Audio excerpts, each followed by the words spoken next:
अस्सलाम वालेकुम नाज़रीन, मेट्रो मैटर्स के एक और एपिसोड के साथ मैं हूं आपका मेज़बान अख्तर शाहीन रिंद। नाज़रीन, आज शुरुआत में हम बात करेंगे कराची बार एसोसिएशन की। बार और बेंच का जो ताल्लुक़ है वो लाज़िम व मलज़ूम है और वकला जो हैं वो अगर अच्छे वकला क़यादत करेंगे तो उससे लोगों को इंसाफ की फ़राहमी में, आसान इंसाफ की फ़राहमी में बहुत मदद मिल सकती है। कराची बार एसोसिएशन में इंतखाबी गहमा गहमी जारी है और हर तरफ जो है वो जो उम्मीदवारान हैं, उनके जो सपोर्टर्स हैं वो हर तरफ मौजूद हैं और वो उन्हें बैकअप कर रहे हैं। इसी सिलसिले में हम बात करेंगे, हमारे साथ कुछ लोग मौजूद होंगे। आइए उनसे हम बात करते हैं, फिर उनका तारुफ भी आपसे करवाते हैं कि वो क्या कहते हैं और वो उम्मीदवार भी हैं खुद। आइए हमारे साथ। जी, हमारे साथ मौजूद हैं मुनीर अहमद मलिक साहब। जनाब मुनीर अहमद मलिक साहब हैं और सदारत के उम्मीदवार हैं, मौजूदा सदर भी हैं। एक और ख़ास बात यह कि मुनीर अहमद मलिक साहब इस वक्त मौजूदा कराची बार के सदर भी हैं और ये अगेन सदारती उम्मीदवार भी हैं। हम इनसे बात करते हैं कि ये किस पैनल से लड़ रहे हैं और क्या इनके इरादे हैं। अस्सलाम वालेकुम मलिक साहब। बिस्मिल्लाहिर्रहमानिर्रहीम। मेरा पैनल तो यहाँ पे पैनल नहीं है, लेकिन ग्रुप मेरा इंडिपेंडेंट लॉयर्स ग्रुप है। हमने माशाल्लाह इस टाइम सुप्रीम कोर्ट बार में भी फतह हासिल की पूरे पाकिस्तान में और माशाल्लाह फर्स्ट टाइम हमारा पूरा पैनल आ गया सुप्रीम कोर्ट बार एसोसिएशन में। मैं यहाँ पे सिटिंग प्रेसिडेंट भी हूँ। मैंने अभी जो रिपीट करने की सिर्फ वजह दो तीन है। एक तो हमने जो डेवलपमेंट के काम शुरू किए हुए हैं, अभी फाइनल नहीं हुए, लेकिन वो काम है जो 20-25 साल में कभी भी नहीं हुए। आपके सामने अभी पहले आते रहे होंगे। सिटी कोर्ट में जो ये फर्श, ये जो फ्लावर वगैरह रखे गए हैं, कभी भी पहले नहीं हुआ। फर्श का काम, ड्रेनेज का काम फर्स्ट टाइम कराया हमने। न्यू बार रूम की रेनोवेशन है, 2 अंदर रेनोवेशन है, अमीर हैदर शाह शहीद शेड है, शाह अब्दुल लतीफ़ भट्टाई शेड जो हमने रेनोवेट कराया, बिल्कुल नया बनाया है। उसके अलावा लायर्स क्लब जो 20-25 साल से वहाँ गैर कानूनी शादी हाल चल रहा था, उसको हम लोगों ने खाली करवा कर वहाँ पे क्लब बन रहा है और इंशाल्लाह मई जून तक बन जाएगा, स्ट्रक्चर तैयार हो जाएगा। और उसके अलावा मैंने वादा किया हुआ था प्लाटों का अपने वकला से, वो भी गवर्नमेंट ऑफ सिंध से बात हो गई है, इंशाल्लाह वो भी हमें मिल जाएंगे। ये 2-3 प्रोजेक्ट हैं जिसकी वजह से मुझे रिपीट करना पड़ रहा है, मजबूरन कर रहा हूँ। अदरवाइज़ मुझे कोई वो शौक़ नहीं है अपने दोस्तों के लिए। नहीं, इंशाल्लाह हमारा कोई सियासी बयान नहीं होता। हम डेवलपमेंट करते हैं, काम करते हैं, वकला की वेलफेयर करते हैं। वकला की रेस्पेक्ट, डिग्निटी पे कोई कंप्रोमाइज़ नहीं है हमारी तरफ से। और ना आपने देखा होगा कि वकला को बहुत अच्छा माहौल मिला, जबकि हमारे 6 महीने कोरोना की वजह से ज़ाया हुए, लेकिन फिर भी आपके सामने आपसे बात करना चाहूँगा। आप माशाल्लाह सदर हैं अभी मौजूदा, आप एक पूरी टर्म आपने गुजारी है। इस दौरान में कोविड के हवाले से पहले बात कर लेते हैं कि जब कोरोना आया तो आपने वकला बिरादरी की मदद किस तरह की? देखिए, वकला बिरादरी की मदद तो हमने की, सबको पता, हम बताना नहीं चाह रहे। जो नीडी हमारे वकला थे, जिनको ज़रूरत थी, हम लोगों ने फाइनेंशियल भी बार ने हमारे दोस्तों से मिला के हमने, बस उस पे मैं डिस्कस ज़्यादा नहीं करना है क्योंकि हम लोग वकील है, काला कोट पहना हुआ है, हमारे लिए उससे ज़्यादा कोई मोहतरम कोई रिश्ता। अच्छा, ये बताइए कि कोविड के दौरान जब अदालतें भी बंद रहीं और उसके दौरान वकला को बहुत ज़्यादा मसाइल का सामना रहा, तो आपने प्रोफेशनली उनको कैसे हेल्प आउट किया, क्या और रास्ते निकले, क्या आप लोगों को ज़रा उसके बारे में बताइए। प्रोफेशनली भी हमने सपोर्ट की, उसके अलावा फाइनेंशियल सपोर्ट भी की हमने वकला को, लेकिन बड़े रेस्पेक्टेबल तरीके से कि वकला की रेस्पेक्ट पे कोई दाग धब्बा ना आए। हमने बड़े तरीके से हेल्प की, सपोर्ट की। हेल्प नहीं मैं कहूँगा, हमने सपोर्ट की और वकला माशाल्लाह हमसे बहुत खुश है, जिसका नतीजा आपके सामने आएगा इंशाल्लाह इलेक्शन के अंदर। अच्छा मलिक साहब, आपने तामीराती काम गिनवा दिया, कोविड में आपने हेल्प की। ये बताइए कि वकला की प्रोफेशनल डेवलपमेंट के लिए कोविड से पहले भी आपने क्या क्या इकदाम किए? वकला का वक़ार बुलंद करने के लिए आपने क्या इकदाम किए? जुडिशरी के साथ रिलेशन मज़ीद बेहतर करने के लिए आपने क्या इकदाम किए? देखें, आते ही कहते हैं इलेक्शन जैसे हमने जीता, जनवरी-फरवरी से कोरोना शुरू हो चुका था, लेकिन इसके फ़ौरन बाद, बल्कि इसके दौरान भी हम लोगों ने कोशिश की। हिस्ट्री में फ़र्स्ट टाइम इस्लामाबाद 2 सेशन हमारे ट्रेनिंग के लिए गए इस्लामाबाद में, जुडिशल में वहाँ पर। इसके अलावा कराची के अंदर भी हमारे मेरे ख्याल 6 से 7 प्रोग्राम हुए, वरना यहाँ सिर्फ एक ही दफ़ा होता था प्रोग्राम। हमने अपने जूनियर वकला को, सीनियर वकला को ट्रेनिंग दी, ट्रेनिंग कराई गई, जिसमें सिटिंग जजेस, चीफ जस्टिस साहबान वगैरह ने ट्रेनिंग दी, कोर्सेज करवाए गए। मेरे ख्याल में इससे पहले कभी भी काम नहीं हुआ, इतना कि 10 साल में नहीं हुआ, हमने 6 माह के अंदर अंदर करके दिया आपको। चलें, बस ये बताइए मलिक साहब के आवाम की तवक्को होती है, आवाम के सामने वकील साहिबान होते हैं, जज साहिबान होते हैं, आवाम को इंसाफ के लिए बहुत तवक्को होती है कि वकील उनके चूँकि उनका केस प्रेजेंट करते हैं, तो आपके ख्याल में आपके दौरे सदारत में और आगे भी अगर आप कामयाब हो जाते हैं तो उसमें आप इंसाफ की फरहमी को मजीद आसान बनाने के लिए क्या प्लान है आपके ज़हन में? देखिए, हमारी पहले भी वक्तन बात होती रहती है, चीफ जस्टिस सिंध से, चीफ जस्टिस पाकिस्तान साहब से मुलाकातें भी होती रही हैं। उनमें यही कहा गया कि आप वकला के लिए स्पीडी जो है वो ट्रायल चलने चाहिए, एविडेंस रिकॉर्ड होने चाहिए, स्पीडी जो कोर्ट हमारी बनाई गई हैं, स्पेशल कोर्ट्स बनी हैं, उनमें जल्दी फैसले आ रहे हैं, अच्छे फैसले आ रहे हैं। हम लोगों ने मिलकर कोशिश की है, वकला को कहा कि एडजर्नमेंट ना ली जाए क्योंकि लिटिगेंट्स इससे बहुत ज़्यादा मुतासर होता है। तो हम लोगों ने कोशिश की और आइंदा भी कोशिश होगी और अच्छा काम होगा। आखिरी सवाल आपसे ये होगा कि अभी कुछ दिन पहले भी सोशल मीडिया पे कुछ वीडियोस वायरल हुई वकला की, और इससे पहले भी कुछ एक दो चीज़ें ऐसी आती रहती हैं कि जिसमें वो तरबियती फुकदान नज़र आता है।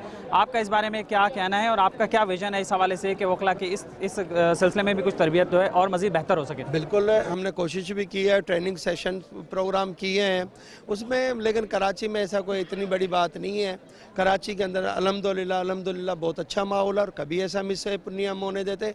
छोटा मोटा तो देखें, यहाँ पे 18,500 वकला है, छोटा मोटी बात हो जाती है। अगर 4 भाई भी हैं तो वहाँ थोड़ा बहुत गड़बड़ होती है।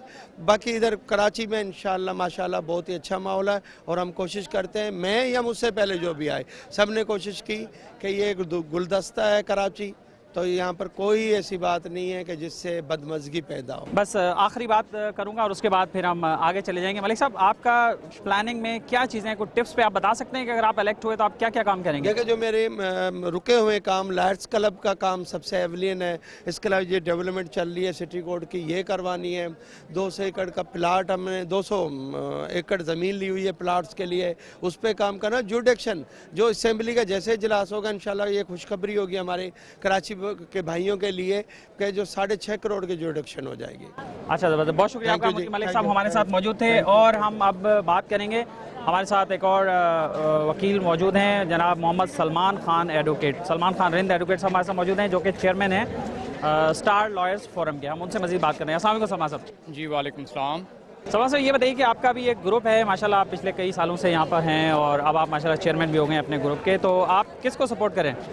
जी अल्हम्दुलिल्लाह, मैं जो है मुनीर अहमद मलिक साहब को सपोर्ट कर रहा हूँ। मैं बहैसियत चेयरमैन स्टार लॉयर फर्म की तरफ से, और मेरे जो सरपरस्त आला हैं जनाब शाहिद अख्तर अवान साहब और मैं पीर रियाज शाह साहब की तरफ से, और तमाम ग्रुप ने ये डिसाइड किया कि जी मुनीर अहमद मलिक साहब को सदारत के लिए हम लोग सपोर्ट करेंगे। उनके कारनामों की वजह से, उनकी मोहब्बत की वजह से और वकला से उनके जो है एतमाद की वजह से, जो उन्होंने पूरे 1 साल में मतलब कर दिखाया। वकला क्लब का मामला जो है अल्हम्दुलिल्लाह कितने सालों दरीना मामला था तो वो हल हो गया, और हाई कोर्ट की जुडिक्शन के हवाले से भी कोई 6.5 करोड़ की जुडिक्शन जो है वो सिटी कोर्ट में आ गई। और फर्दर जो है मामले उन्होंने कराची बार को जो है वो अपना मिनी पेरिस बनाने के हवाले से जो यहाँ बताया है, जो यहाँ काम किए, गमले फूल वगैरह लगाए, और यहाँ का जो फर्श था, जो हम लोग वकला साहबान आते थे तो हमारे कोट, हमारे कपड़े, वो सारी चीज़ें जो है वो गंदी हो जाया करती थी। तो मलिक मुनीर साहब ने एक बड़े एफर्ट्स करके आउट ऑफ द वे जाके ये सारे मामला किए। इस वजह से मैं और मेरा ग्रुप जो है मुनीर अहमद साहब को जो है मुनीर अहमद मलिक साहब को सदारत के लिए KB के इलेक्शन में जो है मंतखब किया है और उनको हम वोट सपोर्ट कर रहे हैं। आपके ख्याल में वकला के क्या बड़े मसाइल हैं जिनको एड्रेस करने की ज़रूरत है? लेकिन जी इस वक्त जो है वकला के A to Z तमाम मसाइल, जो जूनियर्स वकला हैं उनके मसाइल से हैं, उसके बाद जो सीनियर्स हैं उनके हैं, तमाम जगह पे यहाँ कुछ चीज़ों का फुकदान ये है कि तरबियती प्रोग्राम जो है प्रॉपर वो होने चाहिए। यहाँ पे वकला को भी ट्रेनिंग देनी चाहिए, और जो लिटिगेंट आते हैं यहाँ पे क्लाइंट के हवाले से, उनके हवाले से भी जो उनको डिस्कस करना चाहिए कि क्या क्या चीज़ें रह गई हैं। बार और बेंच का जो ताल्लुक है उसको हवाले से उसको इस्टेब्लिश करना चाहिए कि वो जो है वकला साहबान को कैसे पेश आना चाहिए और जजेस साहबान को वकला साहबान के साथ किस तरह पेश आना चाहिए। तो ये चीज़ें थोड़ा सा तरबियत का फुकदान है जिसकी थोड़ी सी कमी है और इसको पूरा होना चाहिए। बहुत शुक्रिया आपका सलमान साहब हमें टाइम देने के लिए। जी हमारे साथ एक और लेडी कैंडिडेट मौजूद हैं और हम उनसे भी बात करने की कोशिश करेंगे। ये एक और खुशाइन बात है नाज़रीन के, देखें जहाँ वकला बरादरी में मेल हजरात हैं वहाँ जो फीमेल हैं, जो वुमेन लॉयर्स हैं वो भी इसमें पार्टिसिपेट कर रही हैं, जो कि खुशाइन बात है। और देखें ख्वातीन तो हर मैदान में जो है अपना लोहा मनवा रही हैं और इंशाल्लाह उम्मीद है कि यहाँ पर भी ये ऐसे एफर्ट्स कर रही होंगी। हमारे साथ मौजूद हैं मिस हिना अशरफ जो कि ट्रेजरर की कैंडिडेट हैं। हम उनसे पहले बात करते हैं, फिर उसके बाद हमारे साथ मारूफ कानूनदान जिया अमान साहब भी मौजूद हैं, उनसे भी बाद में बात करेंगे। पहले हिना से बात करें। अस्सलाम वालेकुम हिना। वालेकुम सलाम। जी हिना, आप क्यों इलेक्शन लड़ रही हैं, पहले तो ये बताइए क्या वजह? मैं इसलिए कि मैं सोसाइटी का 50% हिस्से से ज़्यादा हूँ। मैं रिप्रेजेंट करती हूँ ख़वातीन को और मैं रिप्रेजेंट करती हूँ इस सोसाइटी के लॉज को, और मैं बीइंग एडवोकेट ज़्यादा बेहतर तौर पर जानती हूँ कवानीन पे अमल दरामद और कवानीन का अमल दरामद दूसरों से करवाना और करना। और हमें ये सोसाइटी एम्पावर करती है कि हम बराबरी के मुताबिक अपने आप को साबित करें, खिदमात अंजाम दें और ये साबित करें कि हम इस काबिल हैं कि हम शाना बशाना आप लोगों के साथ आगे बढ़ रहे हैं। हम वो फ़र्द हैं जो हमेशा आप लोगों को प्रोडक्टिव ही करते रहे, मामलात को सुधारते रहे। कभी भी हमने अपने आप को पीछे नहीं पाया और ना ही हम पीछे रहेंगे कभी। ठीक है, और इलेक्शन के हवाले से आपका एजेंडा क्या है, क्या विजन है आपका? आप यहाँ कराची बार में क्या तब्दीली लाना चाहती हैं जो अब तक नहीं हुआ? मैं कराची बार में ट्रेजरार की पोस्ट पे कंटेस्ट कर रही हूँ और जैसा कि हर साल हमारी एक हमारी एसोसिएशन है, एसोसिएशन के मेंबर्स होते हैं और हमारा एक ही काम है कि हमें सिर्फ और सिर्फ वेलफेयर ऑफ बार देखनी है। वो तमाम इकदाम करने हैं जिसमें हमारी बार की वेलफेयर हो, हमारे एडवोकेट्स की वेलफेयर हो और उसके लिए हम आगे पेशकदमी करें। नहीं, बहुत शुक्रिया मिसिन अहमद से बात करने के लिए। अब हम बात करेंगे मारूफ कानूनदान ज़िया अहमद एडवोकेट साहब से और उनसे जानते हैं कि वो यहाँ मौजूद हैं और किसको सपोर्ट करें। अस्सलाम वालेकुम ज़िया साहब।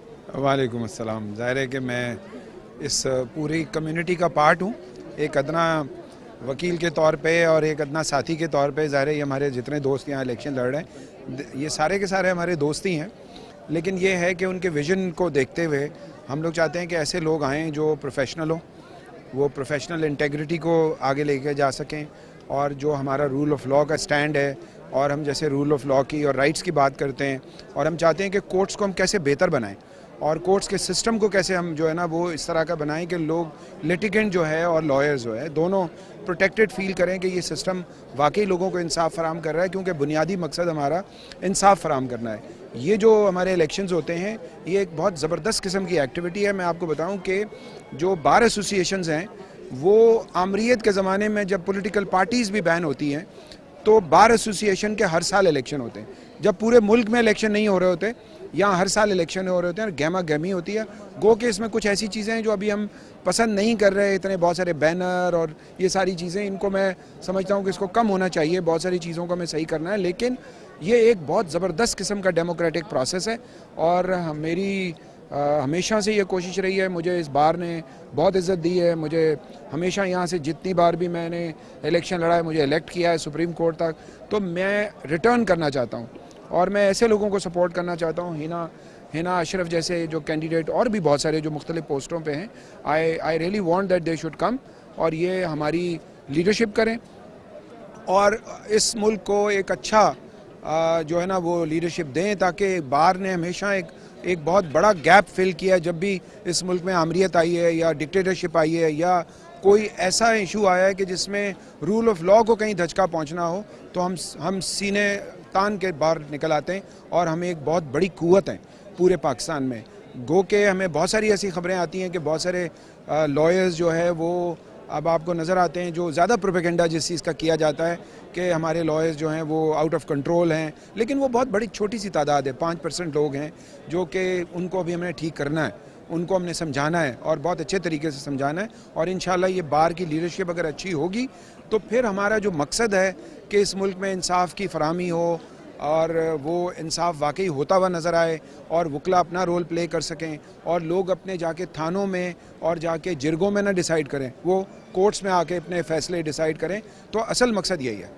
बिल्कुल ठीक है। और ज़िया साहब, जैसे गहमा गहमी तो हमें भी बहुत नज़र आ रही है और आजकल कोविड की सेकंड वेव भी चल रही है, तो आप भी अपने भाइयों से रिक्वेस्ट करेंगे कि वो भी SOPs को थोड़ा फॉलो करें। मैं अभी इंटरव्यू के लिए मैंने अभी हटाया है क्योंकि फिर कोई पहचानेगा भी नहीं, तो लेकिन ये ज़रूर है मेरे सारे लोगों को इस पे जो है ना वो ज़रूर वो करना चाहिए कि इट्स वेरी डेंजरस वेव और हमें ख़ास तौर पे इलेक्शन वाले दिन जो हमारी गहमा गहमी होती है उसमें हमें, और मैं चाहूँगा कि जो इस इलेक्शन कमिश्नर हैं जो इस इलेक्शन करा रहे हैं और जो एडमिनिस्ट्रेशन है और सेशन जजेस हैं उनको चाहिए कि वो इस पे बड़ी सख्ती से अमल करवाएं। और जब तक आप सख्ती नहीं करेंगे, देखें हमारा कौमी तकाजा भी है कि जब तक हम पे सख्ती नहीं होती हम इतना जल्दी चीज़ें मानते नहीं हैं, तो हमें जान सबसे कीमती जी हमें उनको बचाना है, उनको हमने बचाना है।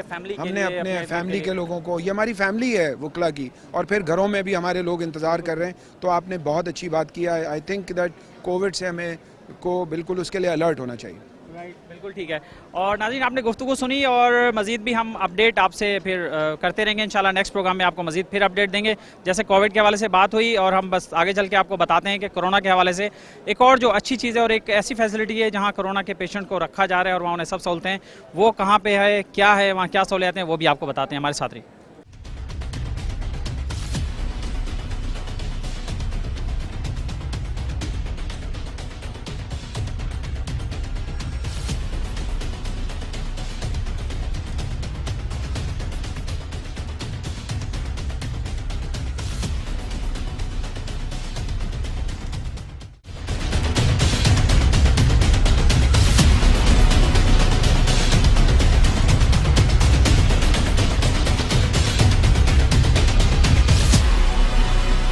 ये एक्सपेक्ट कर रहे थे? नहीं जी, बिल्कुल एक्सपेक्टेशन नहीं थी और अपना मेहनत है इसके पीछे। एक पूरा काफिला चलता रहा है पूरे सिंध, हर जगह पे शहर शहर पहुँचे वहाँ पे अपने लीडर की शिप के साथ और उनको एफर्ट्स किए, उनको प्लान्स दिए जो आने वाले साल के लिए। क्योंकि ये इतना बड़ा इलेक्शन है, आप समझ सकते हैं कि पूरे पाकिस्तान का इलेक्शन है ताजर बरदरी का, तो उनको मुतमईन करना, उनके जो मतलब हमारे इख्तलाफात होते हैं या कुछ चीज़ें होती हैं उनको दूर करना, एक ये बहुत बड़ा जॉब था और इंशाल्लाह ताला बहुत बड़ी जिम्मेदारी है। अनअपोज्ड आ जाना तो आसान है, लेकिन अब पूरे साल उसको निभाना जो है वो बहुत बड़ा मार्का होगा। तो आदिल साहब, आप क्या बताएंगे बिजनेस कम्युनिटी के लिए कि आप आने वाले साल में क्या करेंगे, आपका क्या विजन है, कौन कौन से ऐसे सेक्टर्स हैं जिन पर आप तवज्जो देंगे? खास तौर पे पर्टिकुलरली मैं सिंध के हवाले से बात करूँगा आपसे। जनाब देखें, सबसे पहले तो हमें भूलना नहीं चाहिए कि there is corona virus everywhere और उसकी मौजूदगी के अंदर हमने प्लान्स उस तरह से अपने एग्जीक्यूट करने। तो हमें कोविड की वजह से हमारे ऊपर ट्रैवलिंग की बहुत ज़्यादा रिस्ट्रिक्शंस हैं जिसकी वजह से बिज़नेस को हर्ज हो रहा है और उसके लिए हमने जो प्लान रखा है वो हमने रखा है कि जी हम एक ऐसा FPCCI के अंडर एक पोर्टल बनाएं जिसमें हमारी तमाम नेशनल इंडस्ट्रीज़ और तमाम नेशनल बिजनेस कम्युनिटी उधर मौजूद हो। और अगर लेट सपोज़ कि अगर कोई बंदा बैठा हुआ है कराची में और उसको सियालकोट के बंदे को अप्रोच करना है तो FPCCI का वो पोर्टल अवेलेबल हो जहाँ पे आपका बिज़नेस कॉन्टैक्ट B2B मीटिंग्स वो चलती रहें। तो एक ये बड़ी अचीवमेंट होगी हमारी। दूसरी, इकोनॉमिक जोन्स जिस पे हम ज़्यादा तवज्जो देंगे कि सनत का मामला चले और इकोनॉमिक जोन्स हर डिस्ट्रिक्ट सिंध के अंदर, हर डिवीज़न जो ना सिंध के अंदर हम बना सकें जहाँ पे कोई 200-200 एकड़ 500-500 एकड़ मिनिमम मैं बता रहा हूँ। और अगर जगह ज़्यादा हमें सिंध गवर्नमेंट देगी तो हम इंशाल्लाह उसको ज़्यादा तरीके से डेवलप करवाएंगे। तो इस तरह के प्लान्स हैं जिससे हमारा बिज़नेस बेसिकली बढ़े, क्योंकि अभी सारा गेम ही इकनॉमी का है पूरी दुनिया के अंदर। हमें अपना एक्सपोर्ट ओरिएंटेड करना है चीज़ों को और पोटेंशियल भी है हमारे पास। तीसरा, हमारे पास एग्रीकल्चर के अंदर जो R&D की एक बहुत बड़ा गैप हमें नज़र आ रहा है। जिस तरह से कॉटन बेल्स हमारे मियाँ साहब बताते हैं हर जगह पे कि जी कॉटन की जो हमारी पैदावार है वो बहुत कम हो गई है। उसकी क्या वजूहत हैं? एक अच्छा सीड अगर हम इंपोर्ट कर लेंगे तो जो अगर हम आज पर एकड़ ईल्ड ले रहे हैं उससे हम डबल ईल्ड ले सकते हैं। तो इसका मतलब है कि अगर हम सरप्लस हो गए तो we can export further. Same like rice, same like sugar cane और जितनी भी क्रॉप्स हैं, वीट है हमारे पास जिसका भी इतना बड़ा फुकदान रहा, शॉर्टेज रही। तो उसी तरह से हमारे पास, क्योंकि हम एग्रो बेस्ड कंट्री हैं, तो हमें इन चीज़ों को ज़्यादा फोकस करना होगा। फिर जो कारोबारी लोगों के मसाइल हैं, let suppose taxation, double taxation से बचाना है और अपना EOBI है, सोशल सिक्योरिटी है और छोटे फूड अथॉरिटी आजकल हमारे लोगों को बहुत तंग कर रही है। तो इन सारी चीज़ों को हमने फर्दर जो ना इदारों के साथ एक अच्छा लाइजन और अपने लोगों के साथ एक अच्छा लाइजन बनाना है ताकि एक बिज़नेस ओरिएंटेड इन्वायरमेंट डेवलप हो जाए और हम बूस्ट करेंगे, पाकिस्तान बूस्ट करेगा। बिल्कुल ठीक है, बहुत शुक्रिया आदिल साहब हमारे साथ मौजूद हैं। एक और जो मेहमान हमारे साथ मौजूद हैं वो हैं जनाब शिराज किरियो साहब, जिनका ताल्लुक नवाबशाह चैम्बर से है। शिराज साहब, बहुत शुक्रिया आपका भी टाइम का। शिराज साहब, आप क्या देख रहे हैं अंदरूनी सिंध के जो बाकी चैम्बर्स हैं, जो बाकी सीटें हैं, उसके हवाले से कितना लोग सपोर्टिव हैं? आप क्या समझ रहे हैं कि NBG और जो UBG का अलाइंस है वो किस हद तक कामयाबी हासिल करेगा? सर शुक्रिया सर आपका। ये पहली बात तो सिंध का फैसला मैं समझता हूँ पाकिस्तान का फैसला है। इसकी वजह यह है कि लास्ट ईयर जो हमारे जो अपोजिशन के ग्रुप है उन्हीं के वाइस प्रेसिडेंट थे, लेकिन वो थे हमारे शहर नवाबशाह से और बहुत अच्छे मार्जिन से हमने वो जीता भी था इलेक्शन। लेकिन उनकी कारकर्दगी की बुनियाद ऐसी थी कि फेडरेशन की ऑफिस शिफ्ट सिंध से पंजाब इस्लामाबाद लेकर जाने की वजह से वो लोग ज़्यादा नाराज़ थे, पूरा सिंध नाराज़। उन्होंने अपनी नाराज़गी का इजहार इसी वजह से ये किया, ले जाने की कोशिश कर रहे थे। बिल्कुल बिल्कुल ख्वाहिश का इजहार किया। हमने बड़ा अपोज किया ड्यू टू मियाँ साहब की वजह से, मियाँ जायद साहब की वजह से इन्होंने एकदम से इतना एक्शन लिया इसके ऊपर और उन्होंने अपनी नाराज़गी का इजहार इसी वोट के हिसाब से किया कि उनको कैंडिडेट ही नहीं मिला। अभी तो नॉमिनेशन फॉर्म ही किसी ने सबमिट नहीं किए और हमारा माशाल्लाह से वो टाइम तो हो गया और अनअपोज अदील भाई आ गया। तो आगे भी आपको यही फतवात मिलेंगी। अभी जो वो हाइप की रेट है यहाँ पे जो देखा जाता है, लोगों को कोई काम नहीं हुआ, कोई चीज़ें नहीं हुई, अच्छी अच्छी बातें बताई गई, पूरा एक साल हम उनके साथ चले, लेकिन वो नहीं हो सका। तो मैं समझता हूँ सिंध ने अपना फैसला दिया और आइंदा आके 30 तारीख को पाकिस्तान भी यही फैसला देगा इंशाल्लाह। बहुत शुक्रिया शिराज साहब। मियाँ जाहिद साहब, आपकी तरफ मैं वापस आऊँगा। मियां साहब, एक तो ये बताइए कि कुछ लोग इस बात पे भी खुशी का इजहार कर रहे थे, जो अपोनेंट ग्रुप्स के लोग हैं आपके, कि आपके ग्रुप में से बहुत सारे वोटर्स जो है वो डिस्क्वालीफाई हुए, और उसकी क्या सूरत हाल है? पहले थोड़ा सा ये बता देंगे कितने वोटर्स डिस्क्वालीफाई हुए हैं सारे ग्रुप्स की तरफ से, आपके ग्रुप का भी और अपोनेंट का भी, पहले उसके बारे में थोड़ी तफसील से बताएं। देखें, ये असल में इलेक्शनरिंग इसको कहा जाता है और डिसइंफॉर्मेशन कहा जाता है। अब हमारा जो मुखालिफ ग्रुप है उनके पास वोट तो रहे नहीं और उन्हें कॉन्फिडेंस भी बिज़नेस कम्युनिटी का हासिल नहीं है, तो अब वो जो डिसइंफॉर्मेशन और डिसीट करना, चीट करना और इस तरह की हरकतें करना कि जी हमारे वोट डिस्क्वालीफाई हो गए हैं, ये हो गया, वोट तो किसी का नहीं होता, वोट तो वोटर का होता है, ठीक है ना। अब ये पाकिस्तान में जितने चैम्बर और एसोसिएशंस हैं, ट्रेड बॉडीज़ हैं, उनके वोटर होते हैं। वो मेरा कोई डिस्क्वालीफाई हो जाए या किसी का हो जाए, बाद इसका मतलब ये है कि आप कुछ चैम्बरों को, उनको वोटिंग राइट उनका सलब करने की कोशिश कर रहे हैं और उनके साथ आप ज्यादती कर रहे हैं। तो हमारा कोई वोट अल्हम्दुलिल्लाह डिस्क्वालीफाई नहीं हुआ, हमारे तमाम वोट इंटैक्ट हैं और ये उनका राइट है। जितने भी पाकिस्तान में ट्रेड बॉडीज़ हैं, चाहे वो एसोसिएशन हो चाहे वो चैम्बर हो, ये उनका हक है कि वो अपना हक राय दही इस्तेमाल करें। हक राय दही उससे रोकना, उसके ख़िलाफ़ केस मुकदमे करना, ये एक गलत बात है और नाजायज़ बात है, और मैं समझता हूँ कि इनकी कोशिश कामयाब नहीं होगी और इसमें भी ये लोग मुँह की खाएंगे और इनको उसमें भी वोट नहीं मिलेंगे। बाकी अल्हम्दुलिल्लाह हम इलेक्शन जीते हुए हैं, हमारे जितने भी कैंडिडेट्स हैं वो बड़े कामयाब हैं और हमें वोट मिलेंगे, भरपूर वोट मिलेंगे और इंशाल्लाह हम ये इनका जितना भी प्रोपेगेंडा है या डिसइंफॉर्मेशन है। देखिए, बात यह है कि जिसके पास ब्रीफ नहीं होता, जिसके पास कंटेंट नहीं होता, जिसके पास खिदमत नहीं होती, जिसके पास प्रोग्राम नहीं होता, मंशूर नहीं होता। देखिए, हम बात करते हैं कि जी हम कॉस्ट ऑफ डूइंग बिज़नेस कम कराएंगे, हम बात करते हैं कि ईज़ ऑफ डूइंग बिज़नेस करवाएंगे, हम बात करते हैं कि हम सेल्स टैक्स, इनकम टैक्स और इस कस्टम ड्यूटी और इस तरह के जो हर्डल्स हैं, जो सेल्स टैक्स से नोटिस आते हैं, जो ऑडिट नोटिस आते हैं, उसमें हम बिज़नेस कम्युनिटी की इज़्ज़त बहाल कराएंगे। हम बात करते हैं एजेंडे के ऊपर, हम बात करते हैं इशूज़ के ऊपर, हम बात साजिश के ऊपर बिलीव नहीं करते, हम दूसरों के ऊपर इल्ज़ाम तराशी के ऊपर बिलीव नहीं करते, और यही हमारा ट्रैक रिकॉर्ड है और यही हमारा तरीक़ाकार है। और हमारे साथ बिज़नेस कम्युनिटी क्यों जुड़ती है, क्यों आते हैं हमारे साथ, क्यों हमें वोट देते हैं? इसीलिए तो वोट देते हैं कि हम उनके इश्यूज़ की बात करते हैं, हम प्रॉब्लम्स को सॉल्व करने की बात करते हैं। जिनके पास कोई ब्रीफ नहीं होता, कोई स्टडी नहीं होती, कोई रिसर्च नहीं होती, वो बात करते हैं नॉन इश्यूज़ के ऊपर। वो बात करते हैं कि खामखा का कोई इशू खड़ा कर लिया, जी इनके वोट कैंसिल हो गए, ये हो गया, भाई पता नहीं क्या हो गया क्या नहीं हो गया, तो इलेक्शन वाले दिन आपको पता चल जाएगा।